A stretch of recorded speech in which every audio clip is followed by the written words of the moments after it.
오늘 함께 나누실 말씀은 마태복음 24장 32절에서 51절 말씀입니다. 마태복음 24장 32절에서 51절 말씀.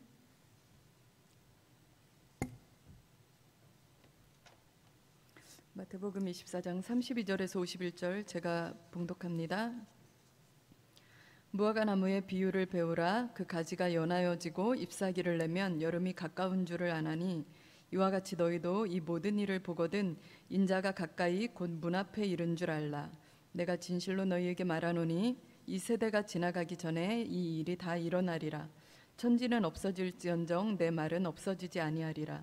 그러나 그 날과 그때는 아무도 모르나니 하늘의 천사들도 아들도 모르고 오직 아버지만 아시느니라. 노아의 때와 같이 인자의 임함도 그러하리라. 홍수 전에 노아가 방주에 들어가던 날까지 사람들이 먹고 마시고 장가들고 시집가고 있으면서 홍수가 나서 그들을 다 멸하기까지 깨닫지 못하였으니 인자의 임함도 이와 같으리라. 그때 두 사람이 밭에 있음에 한 사람은 데려가고 한 사람은 버려둠을 당할 것이요 두 여자가 맷돌질을 하고 있음에 한 사람은 데려가고 한 사람은 버려둠을 당할 것이니라. 그러므로 깨어 있으라. 어느 날에 너희 주가 임할는지 너희가 알지 못함이니라. 너희도 아는 바니 만일 집주인이 도둑이 어느 시각에 올 줄을 알았더라면 깨어 있어 그 집을 뚫지 못하게 하였으리라. 이러므로 너희도 준비하고 있으라. 생각하지 않은 때에 인자가 오리라. 충성되고 지혜 있는 종이 되어 주인에게 그 집 사람들을 맡아 때를 따라 양식을 나눠줄 자가 누구냐. 주인이 올 때에 그 종이 이렇게 하는 것을 보면 그 종이 복이 있으리로다. 내가 진실로 너희에게 이르노니 주인이 그의 모든 소유를 그에게 맡기리라. 만일 그 악한 종이 마음에 생각하기를 주인이 더디 오리라 하여 동료들을 때리며 술 친구들과 더불어 먹고 마시게 되면 생각하지 않은 날 알지 못하는 시각에 그 종의 주인이 이르러 엄히 때리고 외식하는 자가 받는 벌에 처하리니 거기서 슬피 울며 이를 갈리라. 아멘. 기도하시겠습니다. 하나님 아버지 감사합니다. 거룩하고 복된 주일 또 이렇게 예배할 수 있도록 온라인에서 오프라인에서 주님 마음을 가다듬어 주님 앞에 나온 주님의 귀한 자녀들과 함께 예배하게 하여 주시는 애 감사합니다. 하나님 이 시간에 역사하여 주시옵소서. 이 예배 시간에 하나님을 만나는 시간이 되게 하여 주시고 하나님의 은혜로 영혼이 새롭게 되고 또 우리의 마음에 하나님의 비전과 꿈이 자리 잡게 하시고 또 실행할 능력도 생겨지게 하시고 하나님 우리의 연약한 마음과 연약한 정신과 또 연약한 몸 육체가 다 강건함을 입을 수 있도록 주님 도와주시옵소서. 어둡고 혼탁한 상황에서 주님으로 인해 소망을 갖고 더 어둡고 혼탁하게 살아가고 있는 그들에게 빛과 소금이 되는 저희가 되게 하여 주시옵소서. 이 시간에 역사하여 주시어서 각자의 심령에 말씀하여 주시옵소서. 주님만 홀로 역사하여 주옵소서. 예수님의 이름으로 기도했습니다. 아멘. 반갑습니다. 형섭이가 온라인에서 보고 있죠? 반갑습니다. 참 많은 일들이 있죠. 주중에 우리나라에 살고 있다는 게 참 감사한 것 같습니다. 우리나라가 지금 아프가니스탄 봐도 너무 어렵고 마음 아프고 그런데 신앙의 선배들이 그런 기도를 상당히 한 거 아시죠? 우리나라에 하나님 다른 거는 괜찮은데 전쟁은 좀 없어야겠습니다. 이런 기도를 여러분들의 신앙의 선배들이 굉장히 많이 기도했어요. 하나님 우리나라가 많이 범죄했고 정말 하나님이 손보셔야 할 때가 됐지만 하나님 전쟁은 안 됩니다. 저를 비롯하여 제 주변 세대들이 되게 많이 기도했습니다. 그래서 참 전쟁이 안 나고 그런 것이 너무나 감사하고 그럴 때가 많습니다. 그리고 아까 기도 잘 해주셔서 너무 감사하고 기도 시간에 그 내용 있었죠. 졸지 않게 잘 해달라고. 졸지 않고 잘 들읍시다. 오늘 말씀은 이제 깨어있으라 두 번째 시간입니다. 지난번에 이제 말세 종말에는 어떠한 일들이 있을까 이런 거에 대해서 나눴었고요. 이번에 이제 두 번째 이야기입니다. 두 번째 이야기고 앞으로 한 두 번 또는 세 번 정도 이 내용을 더 다루려고 해요. 그래서 그렇게 되는구나 이렇게 아시면 되겠습니다. 이제까지 저희가 했던 내용들을 한번 살펴보면 악한 자의 가장 큰 목표가 이제 하나님이 기뻐하시지 못하게, 영혼이 구원받지 못하게, 하나님의 백성이 아예 출산되지 못하게, 이런 것들이라고 했었죠.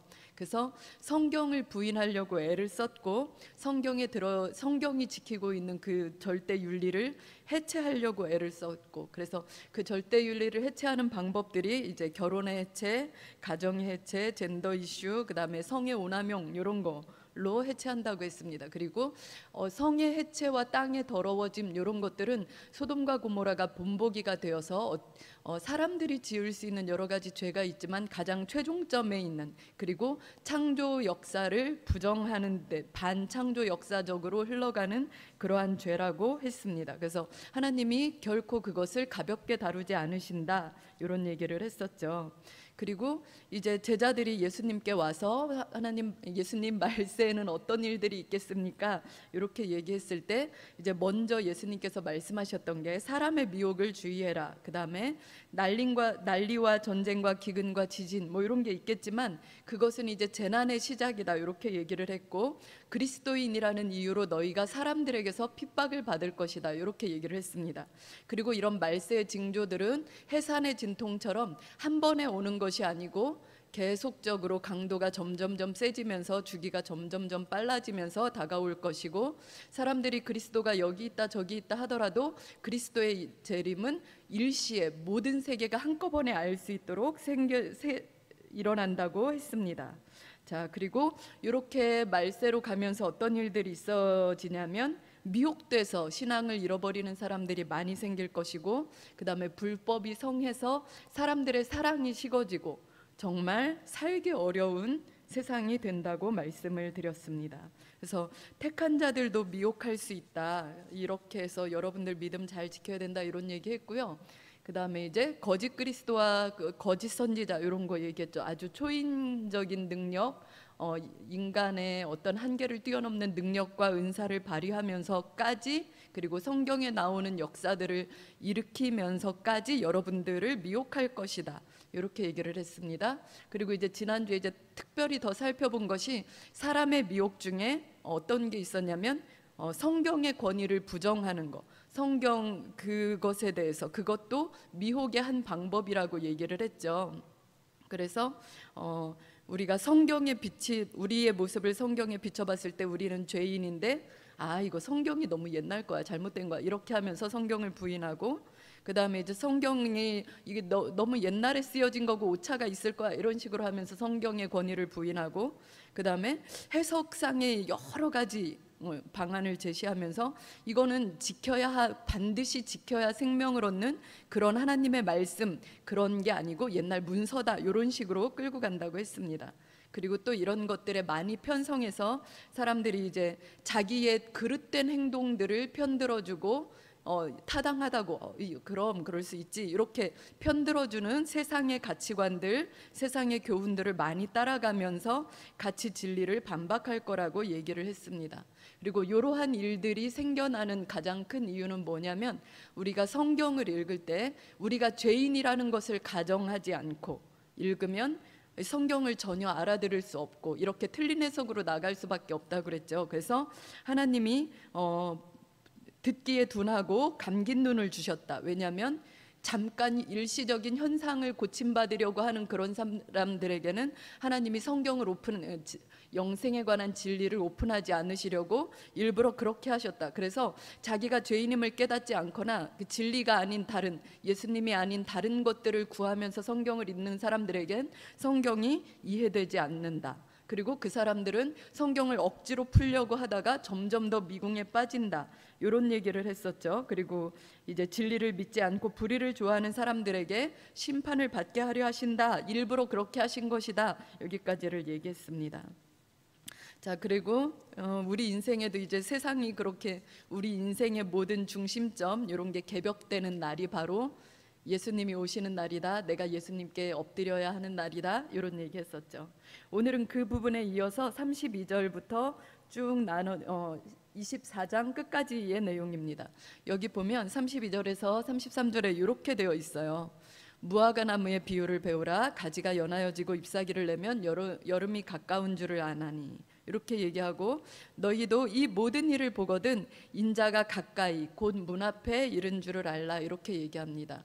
인자가 왔다는 것이 아니에요. 가까이 왔다는 얘기예요. 그런데 우리가 이제 봄이 오면 나뭇잎들이 막 없던 나뭇잎들이 막 피어나고 꽃도 피고 이러죠. 그래서 이렇게 막 나무가 그 초록을 입게 되면 아, 봄이 오는구나, 여름이 오는구나 알죠. 그리고 가을이 되면 잎사귀가 다 떨어지죠. 아, 겨울이 오는구나 알죠. 이것처럼 우리가 뭔가를 봤을 때 시기를 분별할 수 있다는 것입니다. 그런데 지금 여기에서 나온 이제 지난 시간에 다뤘던 이런 환란의 징조, 재난의 징조들이 나오면 여러분들이 아, 재림이 가까이 왔구나 이렇게 알으란 말씀이죠. 그래서 이제 34, 35절에 이렇게 얘기합니다. 내가 진실로 너희에게 말하노니 이 세대가 지나가기 전에 이 일이 다 일어나리라. 천지는 없어질지언정 내 말은 없어지지 아니하리라. 이 내용은 어떤 거였냐면 그 예수님과 제자들이 얘기할 때 있었던 그 당시의 헤롯 성전, 헤롯 성전까지를 이성전이라고 한다고 그랬죠. 그래서 이 헤롯 성전이 무너지는 일들에 대해서 말씀을 하신 거고, 이 세대가 지나가기 전 예수님이 이제 33살까지 공생애를 세상에서 사셨다고 보는데 우리가 한 세대를 40년이라고 보거든요. 그래서 여기에서 이 세대가 지나가기 전, 그래서 한 70년에 이렇게 예루살렘 성전이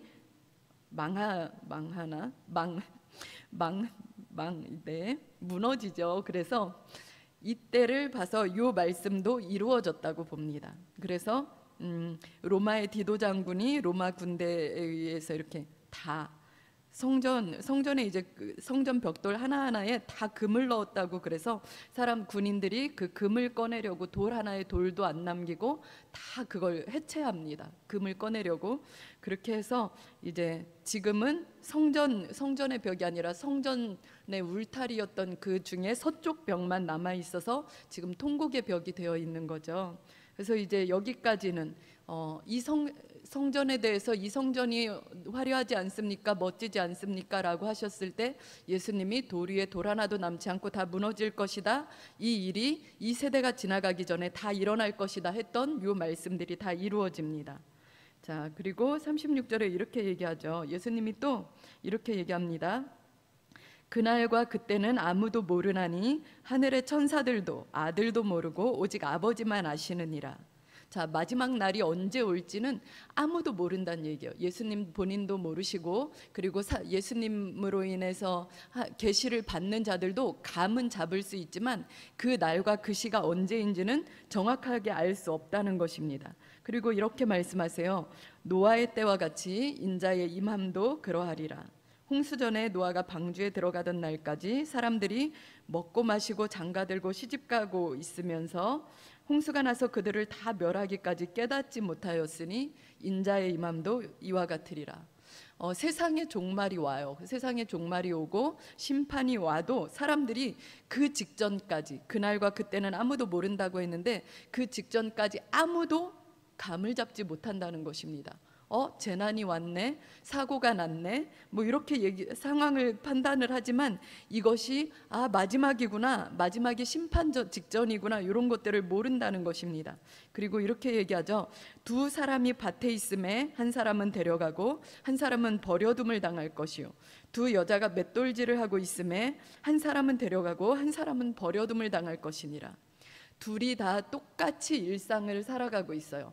예수님을 믿는다고 해서 일상을 유별나게 특이하게 사는 게 아니죠. 예수님을 믿는 사람도, 예수님을 기다리는 사람들도 세상 일반 사람들과 똑같이 아침에 일어나서 출근하고 일하고 일상을 보고 가정을 갖고 자기의 모든 일들을 합니다.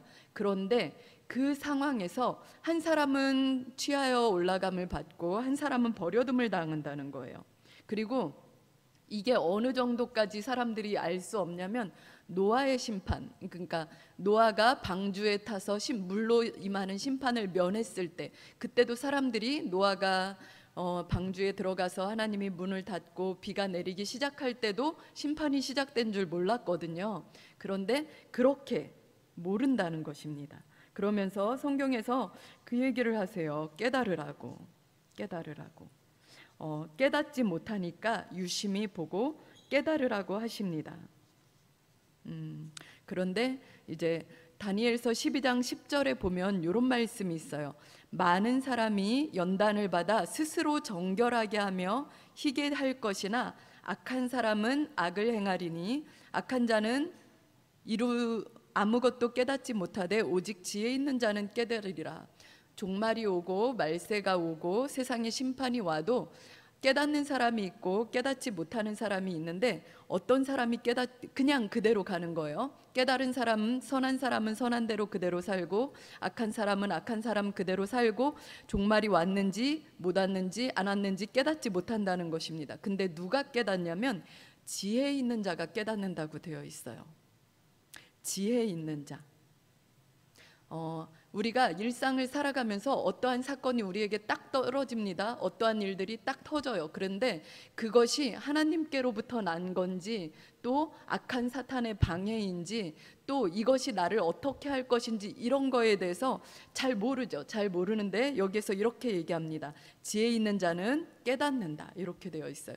여기에 지혜 있다라는 말은 어떤 거냐면 지혜롭다, 총명하다, 지혜롭게 행하다, 이런 뜻인데, 이 단어가 어디에 쓰였냐면 어떤 대상을 숙고한다. 그러니까 어떠한 사건에 대해서 깊이 생각하는 거예요. 이 깊이 생각하는 사람들이 공통적으로 얻는 결론은 뭐냐면 자신들에게 은혜를 베푸시는 분이 누구인가를 알게 된다고 성경이 얘기를 합니다. 그래서 이렇게 얘기해요. 이사야 41장 20절에는 무리가 보고 여호와의 손이 지으신 바요 이스라엘의 거룩한 이가 이것을 창조하신 바인 줄 알며 함께 헤아리며 깨달으리라. 지혜 있는 사람들은 여기에서 지혜 있는 사람들은 이제 하나님께로부터 난 모든 일들, 앞으로 임하는 모든 징조들에 대해서 깨달을 것인데, 이 깨닫는 것들은 이 은혜를 베푸시는 분이 누구인가를 알게 되고, 또 다른 데는 이렇게 되어 있어요. 율법의 말씀에 주의를 기울인다. 숙고하고, 숙고해서 은혜를 베푸는 사람이 누구인지 알게 되는 사람들, 이 사람들이 지혜로운 사람들이고, 율법의 말씀에 주의를 기울이는 사람들, 이 사람들이 지혜로운 사람들이에요. 그 다음에 이러한 사람들은 여호와를 통찰하며 그를 안다. 그 다음에 마지막으로 어떤 거냐면 자신의 삶을 하나님의 성품에 순응시키는 노력을 하게 된다고 되어 있습니다. 그러니까 말세의 징조 이런 것들을 깨닫는 사람들은 지혜 있는 사람들이 깨닫는 거고, 지혜 있는 사람들은 이 은혜를 베푸시는 분이 누군지, 그리고 자기는 율법의 말씀에 주의를 기울이고 그걸 행하게 되는 사람들이 지혜 있는 사람들이라고 하죠. 요한계시록에 보면 이렇게 되어 있어요. 이 말씀을 읽든지 듣든지 행하는 자는 복이 있다, 이렇게 되어 있거든요. 딱 그런 내용이 나오는 것입니다. 알고 듣고 행하는 사람들. 자, 42절에서 44절 이렇게 되어 있어요. 그러므로 깨어 있으라. 어느 날에 너희 주가 임할는지 너희가 알지 못함이니라. 너희도 아는 바니 만일 집주인이 도둑이 어느 시각에 올 줄 알았더라면 깨어 있어 그 집을 뚫지 못하게 하였으리라. 이러므로 너희도 준비하고 깨어 있으라. 생각하지 않은 때에 인자가 오리라. 자, 왜 깨어 있으라고 하냐면 때와 시기를 알지 못하기 때문에 깨어 있으라고 하시는 거예요. 깨어 있다는 의미는 뭐냐면 우리가 졸고 잠들 수 있어요. 그런데 깨어 있다는 것은 대비하고 긴장하고 있다는 것입니다. 그러니까 잠이 들었어도 선잠이 드는 거예요.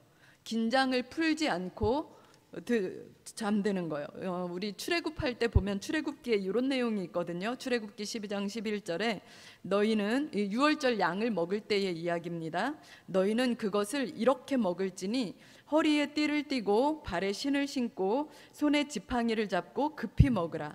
이것이 여호와의 유월절이니라. 이 유월절 행사에서 유월절 양을 먹는 거예요. 먹는데 어떻게 먹냐면 신발을 신고 허리띠를 띠고 손에 지팡이를 짚고 먹으라는 거예요. 이게 뭐냐면 바로 명령이 나오면 바로 출애굽할 수 있도록 준비한 상태에서 먹는 걸 얘기하는 거거든요. 그래서 경계를 풀지 않은 상태예요. 긴장하고 있는 상태예요.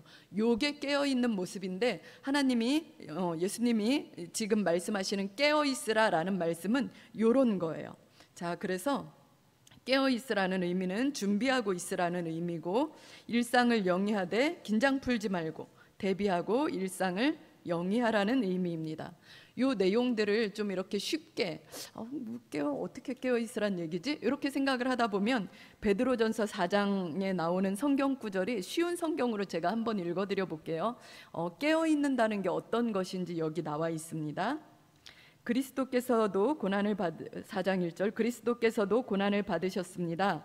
그러므로 여러분 자신도 그리스도와 같은 마음으로 무장하십시오. 고난을 겪은 사람은 죄와 관계를 끊은 사람입니다.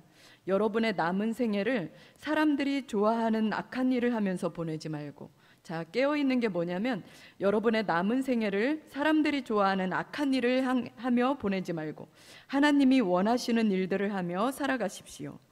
이전에는 믿지 않는 사람들이 좋아하는 일들에 너무나 많은 시간을 낭비하였습니다. 우리의 인생이 깨어있다는 것은 우리가 좋아하는 일들에 너무 많은 시간을 낭비하는 게 아니에요.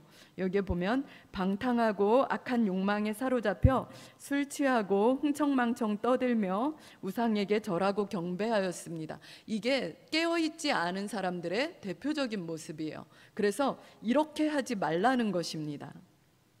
자, 그래서 깨어있으라는 건 준비하라는 의미고, 지금 얘기한 대로 죄와 관계를 끊으라는 것이고, 우리의 생애를 우리가 좋아하는 악한 일들, 그러니까 여기에서 악한 일이라고 하는 건 하나님이 기뻐하시지 않는 모든 일들을 악한 일이라고 해요. 꼭 이렇게 우리가 생각했을 때 범죄라든가 이런 걸 얘기하는 게 아니고, 하나님이 우리에게 의도하신 선한 의도 외에 다른 거, 인생을 낭비하는 거, 허비하는 거, 이런 것들이 악한 일들입니다. 그리고 우리가 좋아하는 일들, 우리의 육신의 욕구를 만족시키는 일들에 너무 많은 시간을 낭비하지 말라, 이렇게 얘기를 합니다. 이게 깨어있는 모습입니다.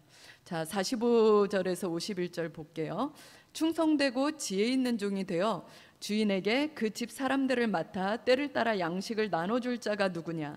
주인이 올 때에 그 종이 이렇게 하는 것을 보면 그 종이 복이 있으리로다. 내가 진실로 너희에게 이르노니 주인이 그의 모든 소유를 그에게 맡기리라. 만일 그 악한 종이 마음에 생각하기를 주인이 더디 오리라 하여 동료들을 때리며 술 친구들과 더불어 먹고 마시게 되면 생각하지 않은 날 알지 못하는 시간에 그 종의 주인이 이르러 엄히 때리고 외식하는 자가 받는 벌에 처하리니 거기서 슬피 울며 이를 갈리라.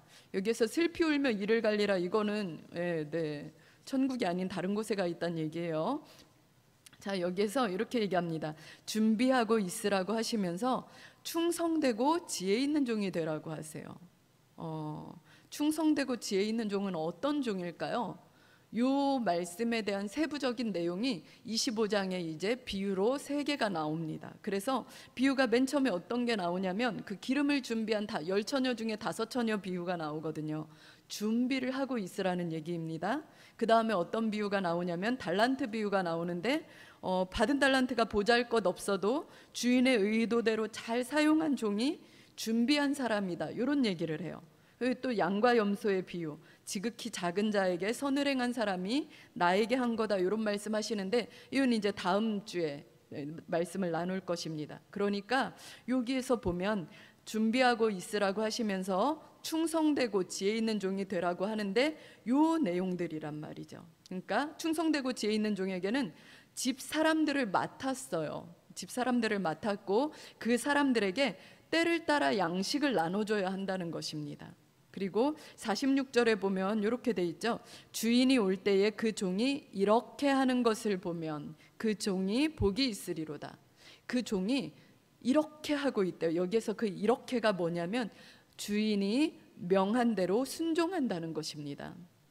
그래서 집사람들을 따라 집사람들을 맡아 때를 따라 양식을 나눠준다는 것이 그들의 필요를 따라서 채워주고, 그들이 비록 느끼지 못한다 하더라도 필요가 있을 때는 자기가 또 채워주고, 이렇게 하면서 또 자기의 어떤 의지라든가 욕구라든가 이런 것들을 항상 주인 그것과 상관없이 주인이 명한 대로 순종하려고 애쓰는 종이 착하고 충성된 지혜 있는 종이라는 것입니다. 반면에 악한 종들은 뭐라고 돼 있죠? 동료들을 때립니다. 동료들을 때리고 술 친구들과 먹고 마셔요. 외식하는 자라고 합니다. 동료들을 때려요. 동료들을 때린다는 거는 어느 정도 때릴 수 있는 지위에 있으니까 때리는 거겠죠. 하나님이 종들에게 사람들을 맡기고 달란트를 맡기고 또 재물을 맡깁니다. 그런데 그걸 가지고 남을 움직일 수 있는 사람들이에요, 요 종들의 위치가. 그런데 이 사람들이 그걸 하나님의 뜻대로 사용하지 않고 동료들을 때리거나 자기를 위하여 술 친구들과 먹고 마시거나 이런다는 거죠. 그런데 명색이 종이에요. 그래서 남들이 봤을 땐 저 사람은 종인데 왜 저러지? 이럴 수 있다는 것입니다. 저 사람들은 그리스도인인데 왜 저러지? 저 사람들 크리스찬인데 왜 저러지? 저 사람들 사역자라는데 왜 저러지? 이렇다는 거죠. 그래서 이 사람들의 외형은 외식하는 자인 거예요. 외식한다는 말은 위선자, 그리고 사칭하는 자, 이런 얘기인데 사실은 불신앙과 같은 상태인 것입니다. 입으로는 믿고 있다고 하지만 악한 종이 되는 것은 그 사람이 심보가 악해서 악한 종이 되거나 이런 것이 아니라 불신앙, 실제로 믿고 있지 않다는 것입니다. 자, 그래서 우리가 이제까지 지난주까지 이렇게 말씀이 좀 길어서 오늘 짧게 할 건데 한번 종합해서 정리를 한번 해볼게요. 깨닫지 못해서 멸망한다고 했어요. 많은 사람이 연단을 받아요. 환난도 받고 재난의 징조에 휩쓸리기도 하고, 이 재난이 시대적으로 올 때도 있고 개인적으로 올 때도 있습니다. 그런데 그런 걸로 계속적으로 연단을 받고 계속적으로 자극을 받지만 깨닫는 자가 적어요. 어떤 사람들이 깨닫는다고 했죠? 유심히 보고 어떤 시기인지를 분별하는 사람들이 비로소 지혜로워서 그 지혜를 얻게 되고 깨닫는다는 것입니다. 이렇게 지금이 어떤 시기이지 이런 거죠. 지금 코로나 시기에 교회 갈 일이야? 이렇게 얘기하는 것처럼 지금 내가 코로나 때문에 교회를 안 갈 시기야? 이런 거를 분별해야 되는 거죠. 그래서 이렇게 분별을 하다 보면 이런 문제에 부딪혀요. 때가 악하구나. 우리가 악하다는 게 언제였었죠? 불의함으로 진리를 가리는 때가 악하다고 했습니다. 정당한 결혼을 놔두고 결혼이 아닌 다른 것으로 즐거움을 찾아 정당한 성공을 놔두고 좀 더 빠른 방법을 찾아 이런 것들, 불의함으로 진리를 가리는 때, 이때가 악한 것인데, 이렇게 하나님을 의지하고 말씀에 귀 기울이고 심사숙고하고 이러다 보면 때가 악하다는 것, 그리고 불의함이 진리를 계속적으로 가리고 그것을 시대사조로 만들어서 많은 사람들이 휩쓸리게 한다는 것을 볼 수 있습니다. 자, 두 번째로 때와 시기를 알지 못하기에 깨달으라고 했죠. 깨어있으라는 의미는 긴장을 풀지 말고 대비하는 거라고 했습니다. 그 다음에 충성되고 지혜 있는 종이 되라, 이렇게 얘기했는데 그것은 맡은 사람들을 잘 돌보고 맡겨진 은사와 재물과 시간을 주인의 뜻에 잘 맞게 사용하고 방탕하지 않는 거, 낭비하지 않는 거, 이게 바로 충성되고 지혜 있는 종이라고 했습니다. 시대적 종말도 깨닫지 못해 망하지만 개인적 종말도 깨닫지 못해 망할 수 있다.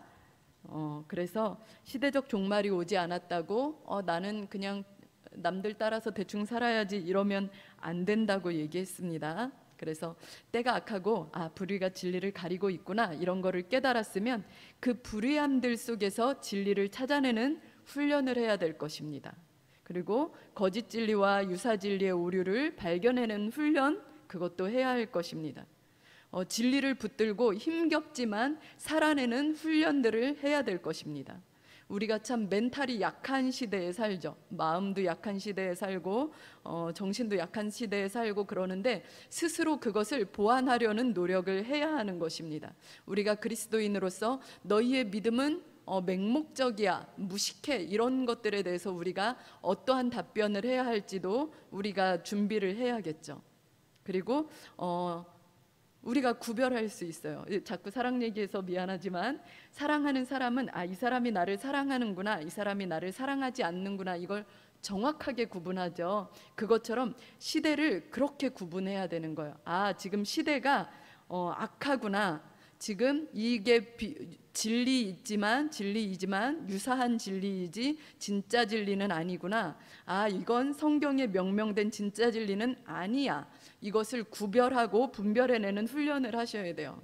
그래서 고린도전서 7장 29절에 이런 얘기가 있어요.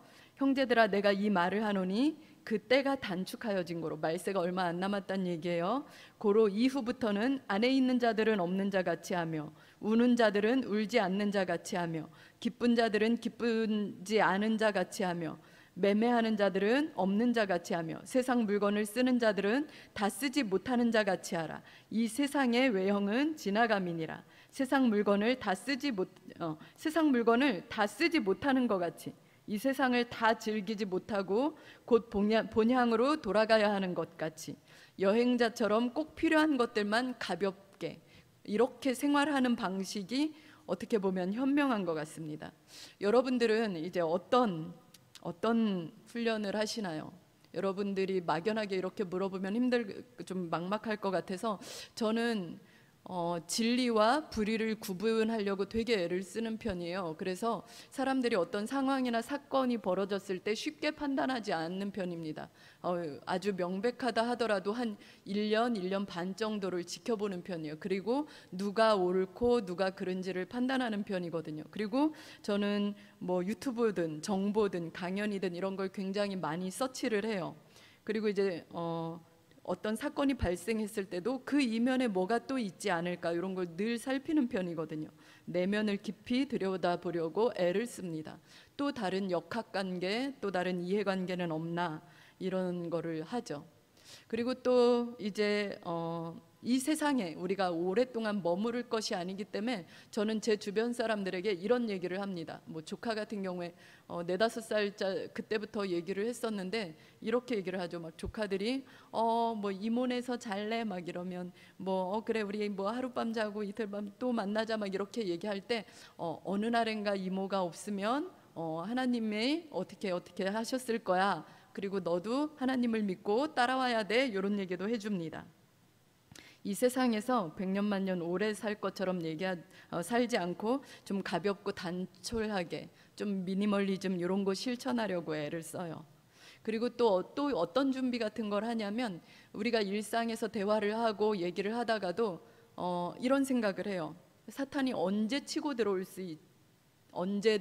치고 들어올 수 있다, 이런 생각을 합니다. 그래서 행사라든가 이런 거를 할 때 항상 뭐 부정적인 얘기를 나오거나 또 내가 한마디 더 해서 뭔가 더 커지지 않을까, 이런 것들을 생각하고 말을 하는 편입니다. 또 이런 것도 해요. 내가 좀 느슨해지지 않았나?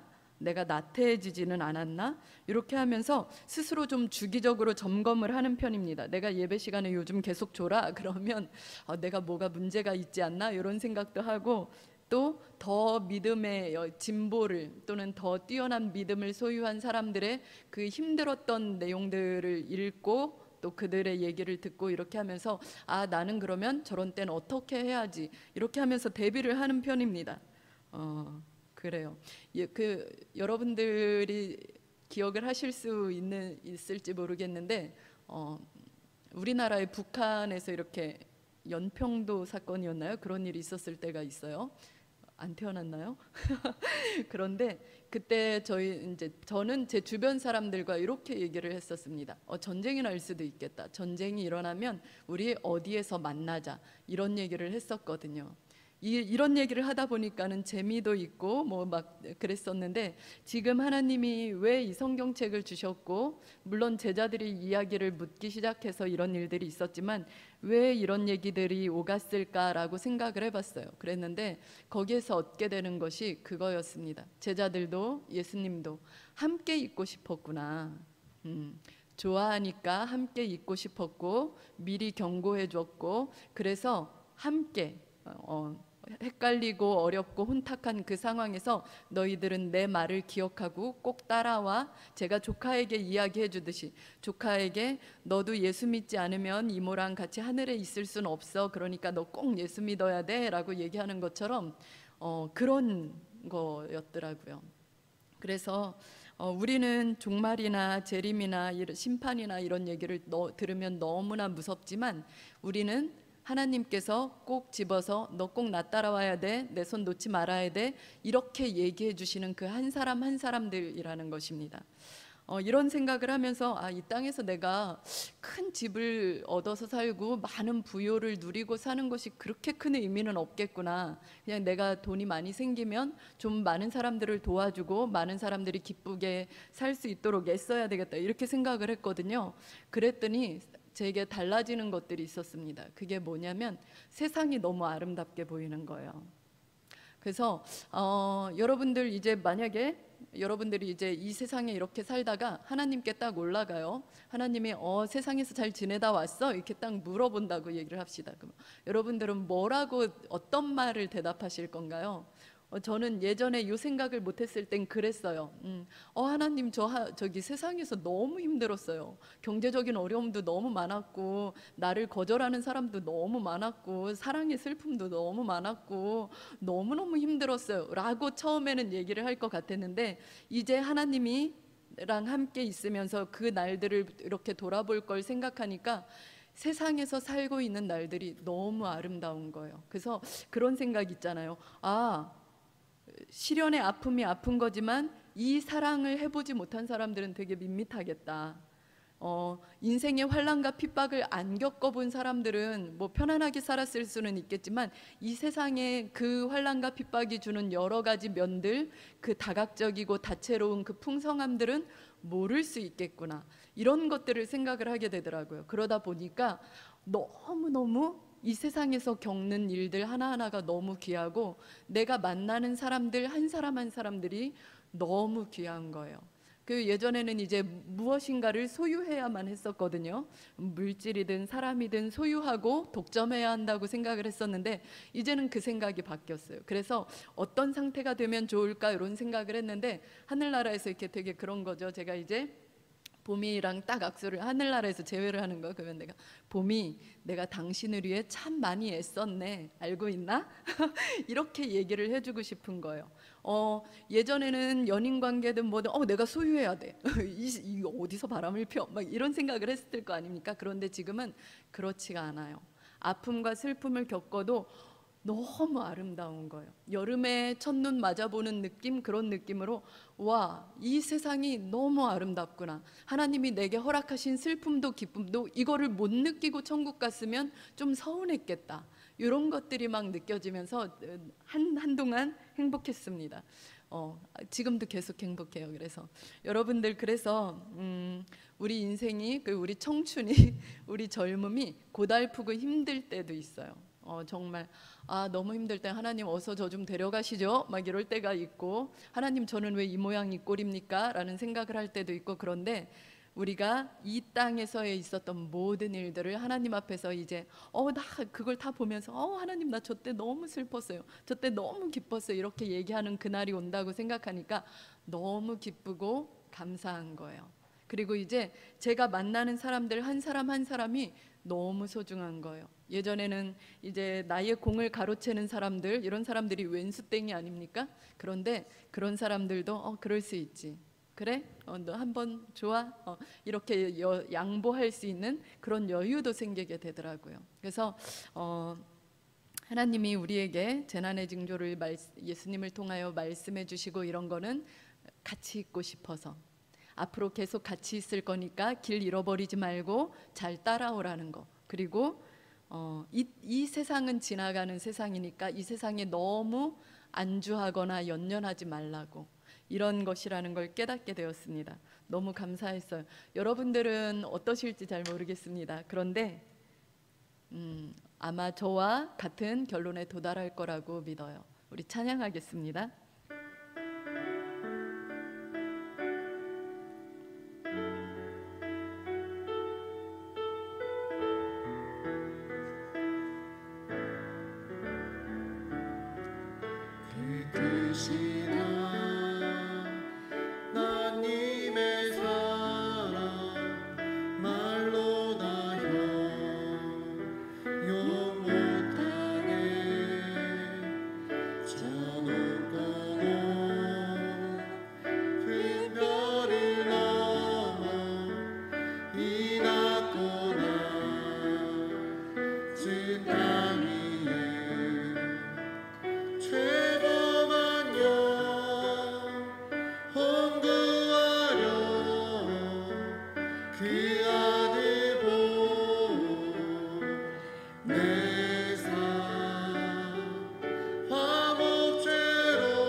우리가 지금 환난의 어려운 때를 개인적으로 겪고 있는 사람들은 그래도 이 세상이 끝나고 다음 세상이 있다는 것이 소망이 될 것입니다.